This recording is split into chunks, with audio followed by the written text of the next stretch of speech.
Electric का share भी आज फोकस में है और लगातार कोई ना कोई खबर आती है कंपनी को लेकर। और 80% से ज्यादा जो खबरें आई हैं ओला इलेक्ट्रिक को लेकर वो नेगेटिव साइड पर आती हैं।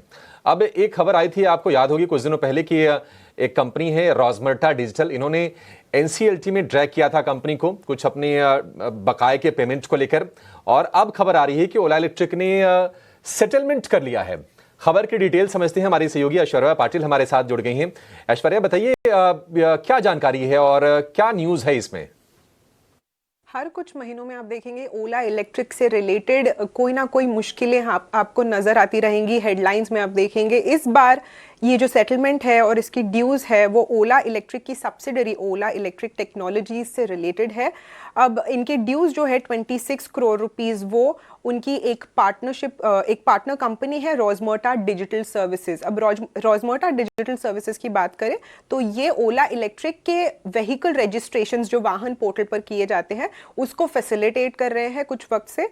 अब एनसीएलटी में उन्होंने एनसीएलटी बैंगलोर में उन्होंने ओला इलेक्ट्रिक के अगेंस्ट एक पिटिशन फाइल किया था इस महीने की शुरुआत में, और ओला इलेक्ट्रिक उन्हें ओवर 26 करोड़ ओ करता है इन टर्म्स ऑफ डेट, ऐसा उन्होंने कहा था। बट ये जो पेमेंट है वो अब ओला इलेक्ट्रिक ने रोजमर्टा डिजिटल सर्विसेज को पूरी तरह से पे कर दी है, सारे ड्यूज क्लियर कर चुके हैं।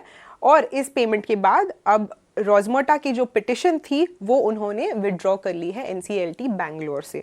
तो ये रहा ओवरऑल लो डाउन इस इशू के बारे में।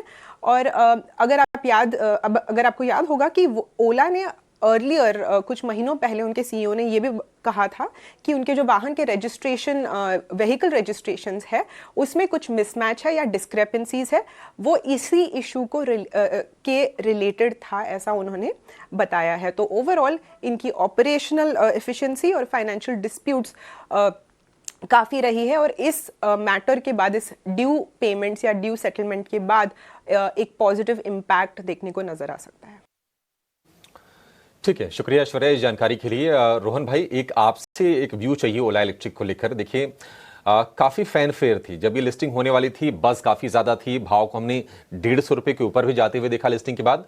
लेकिन आईपीओ वाले निवेशक भी फंसे, जिन्होंने ऊपर खरीदा वो भी फंसे, और अब तो काफ़ी नुकसान में बैठे हैं, काफ़ी हाथ जलाए लोगों ने। और इस कंपनी को लेकर कहते हैं कि कोई खबर आती है तो पहले हमारे रिएक्शन ये होता है कि अब क्या मुसीबत आ गई ओला को लेकर। आप जरा बताइए कि आपको कोई रिकवरी इस शेयर में दिख रही है? यहां से जिन लोगों को नुकसान हुआ उसकी भरपाई यही शेयर करेगा, या फिर इसे मुंह मोड़ लें और कहीं और तलाश करें अपॉर्चुनिटी?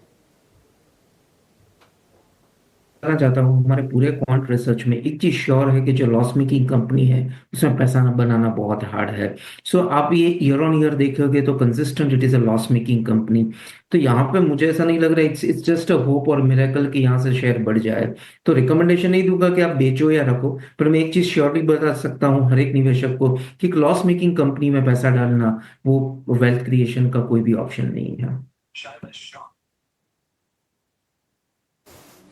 ठीक है जी, छोड़ देते हैं फिर, क्यों फालतू में एक्सपेरिमेंट करें। जब इतनी बढ़िया बढ़िया कंपनी अच्छा ट्रेड दे, अच्छे भाव पे मिले, तो फिर लॉस मेकिंग कंपनीज में जाना भी क्यों।